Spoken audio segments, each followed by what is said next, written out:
Welcome to Magical Storybook, a collection of children's stories from around the world. Beauty and the Beast. Long ago lived a very rich merchant. He had 6 children, 3 sons and 3 daughters. His daughters were extremely handsome, especially his youngest, and as she was growing up, everyone referred to her as the little beauty. And when she was older, people still called her Beauty, which made her sisters very jealous. Because they were rich and spoiled, Beauty's sisters were full of pride. They would not visit the daughters of the other merchants, saying that they would only associate with people of nobility, and each day they would entertain themselves by attending balls, concerts and plays. Beauty would instead spend her days reading books, much to the amusement of her sisters. One day the merchant received some terrible news. The ships that had been carrying the goods that he was to sell had hit a storm and sunk. He had lost his fortune. He sat his 6 children down and told them that he could no longer afford their townhouse and that they must go and live in a small country house far away. The children were very upset, and the 2 older sisters quickly tried to marry so that they could stay in the town. But because they were poor now, none of their rich acquaintances wanted them, and because of their pride, no one else wanted them either. "Let them go and find their quality friends among the milking cows," the townsfolk laughed, glad to see them humbled at last. Beauty was such a charming and sweet-tempered girl that she told herself crying would not make things better, and that she must now try to make herself happy without a fortune. When they arrived at their country house, the merchant and his 3 sons set to work growing crops and tending to the animals, while Beauty would get up at 4 in the morning to ensure that the house was clean and that the family had dinner on the table in the evenings. In the beginning, she found it difficult, as she was not used to doing a servant's work, but within a few weeks, she began to enjoy having something to do and grew strong and healthy. Then after her work was finished, she would read or spin or play the harpsichord while singing. Her 2 sisters, on the other hand, did not know how to spend their time. They would stay in bed until 10 and then do nothing but wander around all day, grumbling about the loss of their fine clothes and rich friends.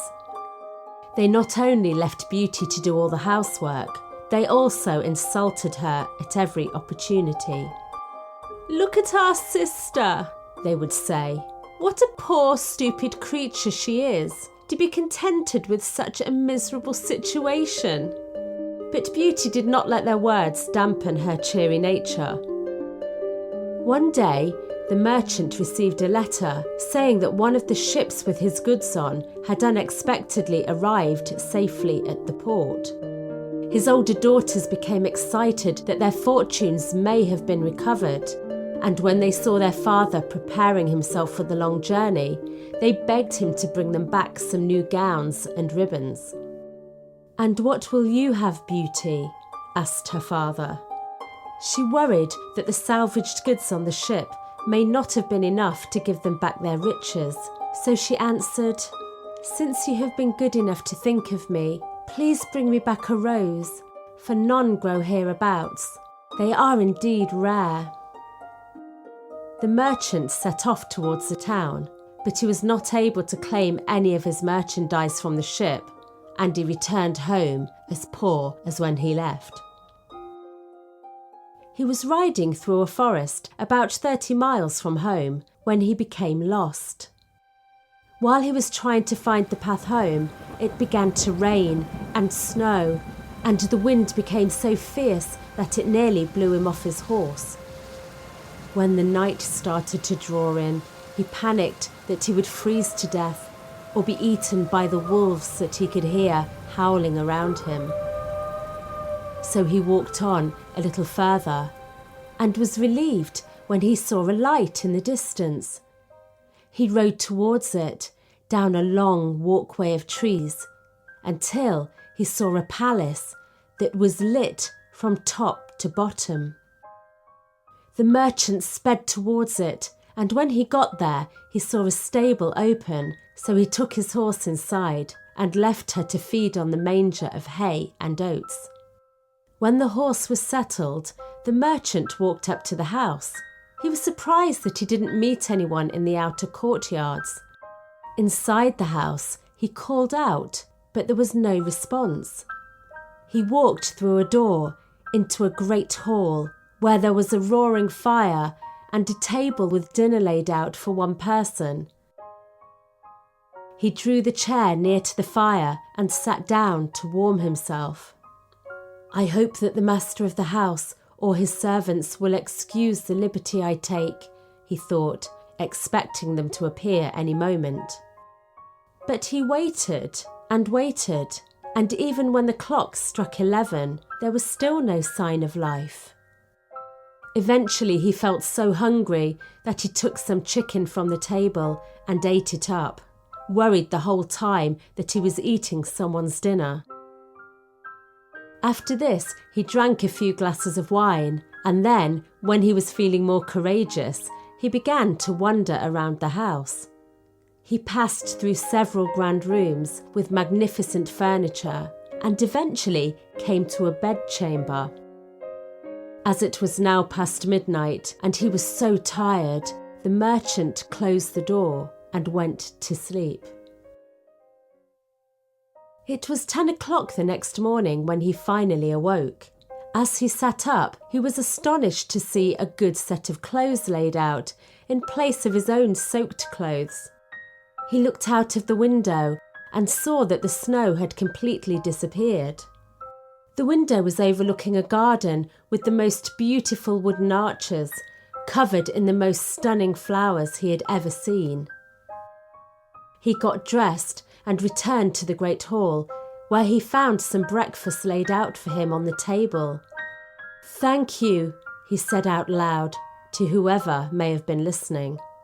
"I am extremely grateful for your kind favours." The merchant ate his breakfast and then went to look for his horse. But while he was on his way to the stable, he passed through a garden of roses. He remembered Beauty's request and picked one. Immediately he heard a great noise and saw a frightful beast coming towards him. "You ungrateful man," said the beast in a terrifying voice. "I saved your life by receiving you into my castle, and in return you steal my roses, which I value more than anything. You shall die for that." The merchant fell to his knees and lifted up both of his hands. "My lord," he begged, "please forgive me. I had no intention of offending you. I gathered a rose for one of my daughters who asked me to bring her one home." The beast looked interested and said, "I will forgive you on one condition, that one of your daughters comes to me willingly and dies in your place." The merchant was horrified, but the beast continued, "If your daughter refuses to die in your place, you yourself must return in 3 months. The merchant had no plan to sacrifice one of his daughters to this monster, but he agreed, knowing that he would at least be able to see them one last time. The beast then told him that he was free to leave whenever he pleased, and added, "You shall not depart empty-handed. Go back to the room where you slept, and you will see a great empty chest. Fill it with whatever you like best, and I will send it to your home." Then without another word, the beast left. The merchant went up to the bedchamber and filled the chest with gold, knowing that if he was to die, he could at least leave something to his poor children. Then he collected his horse and left the palace, feeling very sad. Within a few hours, he was home. His children were happy to see their father return, but instead of receiving their embraces with happiness, he held up the rose and told them what had happened. His sons said that they would find the beast and kill him, but their father told them of his strength and that they had little chance of overpowering him. Beauty said that she would willingly give up her life to save her father's, but he would not hear of it. "I am old. I have not long to live," he said. "You shall not go to the palace without me," insisted Beauty. That night, when the merchant shut his bedroom door, he was shocked to see the chest of gold lying next to his bed. 3 months later, Beauty and her father said a sad goodbye to her brothers and sisters and rode to the palace in the forest. They entered the great hall and found a table splendidly laid with a banquet for two. Though neither of them had any appetite, they both sat down and ate, each trying to appear cheerful for the other. As soon as they had finished, they heard a great noise, and the merchant, in a flood of tears, bid poor Beauty farewell as the beast entered the room. Beauty was terrified when she saw him, but tried to be as brave as she could.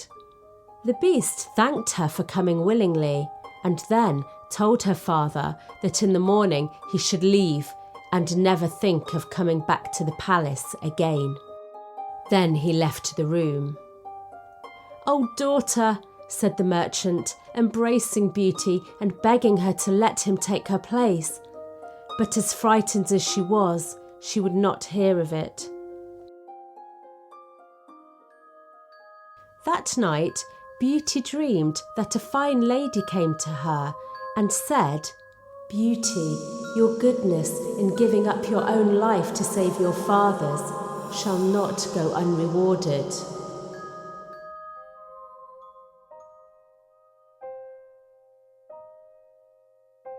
Her father left the next morning, and Beauty, believing that this was her last day on earth, decided to walk around the fine castle. She found that it was a delightful, pleasant place, and she was extremely surprised at seeing a door over which was written "Beauty's apartment." She opened it and was quite dazzled by the magnificent objects inside. There was a large library, a harpsichord, and several music books. This sight gave her hope that if she were only to be here for a day, that they surely would not have gone to so much trouble. With fresh courage, she opened the library door and took out a book. There were words written inside it in gold letters. "Welcome, Beauty, banish fear. You are queen and mistress here. Speak your wishes, speak your will. Swift obedience meets them still." "Alas," she said, "there is nothing I desire so much as to see my poor father and to know what he is doing now." No sooner had she said this when her eyes turned towards a large curious mirror on the wall. And to her amazement, she saw her father arriving home and her sisters running to greet him. He looked very sad, but her sisters did little to hide their joy that he had returned and that their sister had not. A moment later, the images disappeared, and Beauty was left looking at her own tearful face. At noon, she found a dinner laid out for her, and while she ate, she was entertained with concert music, although she could see no musicians. That evening, when she went back down to the hall to dine, the beast appeared. "Will you give me leave to sit with you while you eat?" he asked. You may do as you please," she trembled. "No," replied the beast. "You are mistress of this house now. You only need to tell me to go if my presence upsets you, and I shall. But tell me first," he added, "do you think me very ugly?" "That is true," said Beauty, "for I cannot tell a lie, but I believe that you are very good-natured." "Do you think me stupid?" asked the Beast. "Oh no," said Beauty. "I see no stupidity within you." "Eat then, Beauty," he said, "and please try to amuse yourself in your palace, for everything here is yours. I should be very sad if you were not happy." "You are very kind," smiled Beauty. "Because of that, your deformity barely appears." "My heart is good," he sighed, "but I am still a monster." "Among mankind," said Beauty kindly, "there are many that deserve the name monster more than you. I prefer you just as you are, than someone under human form who hides a treacherous and ungrateful heart." "I thank you for such a compliment," said the Beast. She finished her meal in the Beast's company, and soon her fear of him had almost gone, until he suddenly asked, "Beauty, will you be my wife?" She was so scared of making him angry that it took her some time to answer, but she eventually said, "No, Beast." He sighed so loudly with despair that the whole palace echoed, and then he left the room with a simple, "Farewell, Beauty." When Beauty was alone, she felt great pity and compassion for the Beast. She spent the next 3 months very contentedly at the palace.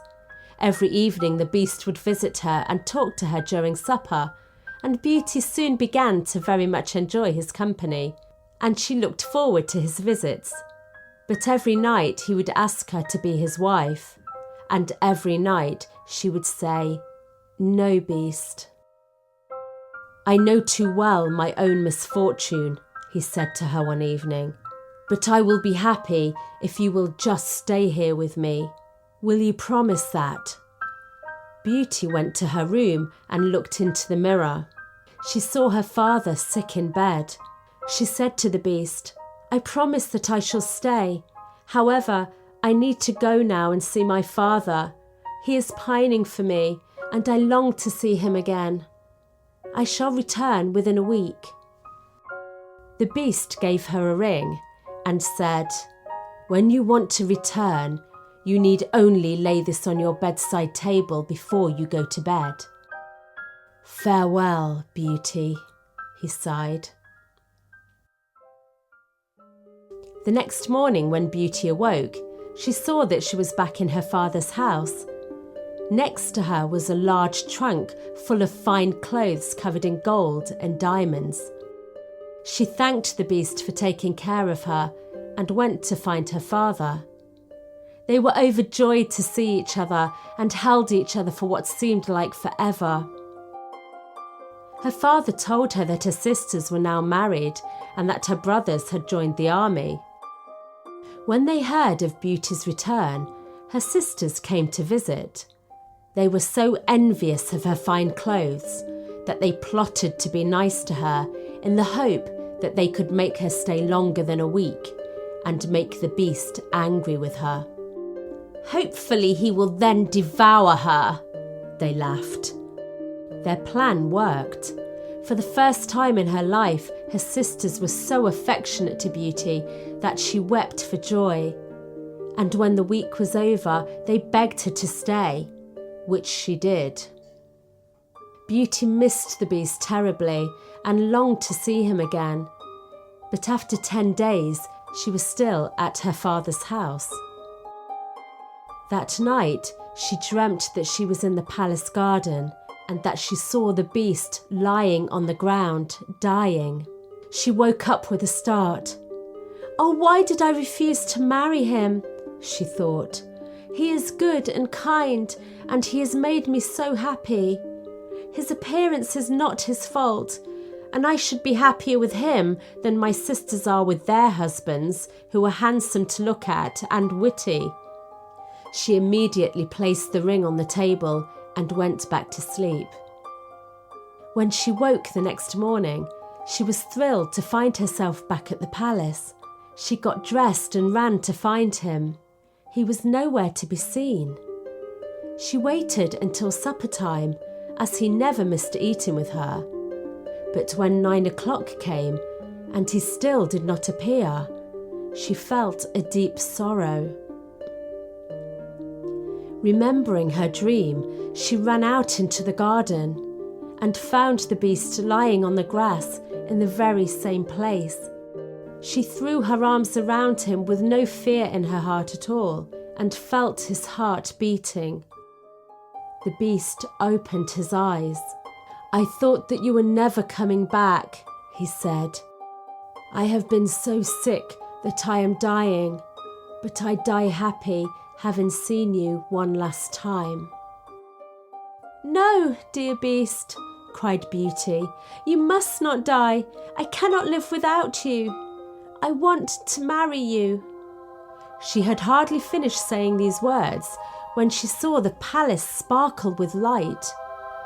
Fireworks began to explode and instruments began playing as though they were marking some great event. She turned back to her dear beast and saw with great surprise that he was gone. In her arms now lay a man with one of the most beautiful faces she had ever seen. "Where is my beast?" she asked. "I am here," said the man. "I am really a prince. A wicked fairy condemned me to take the shape of a beast until someone with a true heart could see past my looks and love me enough to marry me." Beauty held out her hand to help the prince up, and together they went into the castle. She was overjoyed to see her father and the rest of her family standing in the great hall. A lady stepped forward. It was the beautiful lady who had appeared to her in the dream. "Beauty," said the lady, "you learned to believe in kindness and a good heart over handsomeness and false charm, and so you deserve to be united with someone who values the same things. You will be a great queen. Come and receive your reward." Then the lady turned to Beauty's sisters. "As for you two ladies," she said, "I know your hearts and all the malice they contain. You shall become two statues, but be as conscious as you are now, and it will be your punishment to stand before your sister's palace gate and witness her happiness. You will not have the power to return to your original state until you own your faults. Pride, anger, and idleness are sometimes conquered, but converting a malicious and envious mind takes a miracle. Because of this, I fear that you will always remain statues." Then, with a swish of her wand, everyone in the great hall was transported to the prince's kingdom, where his subjects received him with joy.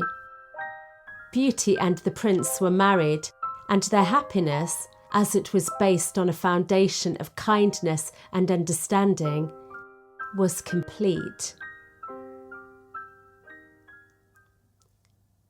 If you enjoy Magical Storybooks English Nanny Bedtime Stories, please let us know by leaving us a review. Or you can let us know at our website, www.magical-storybook.com. The link is in the details.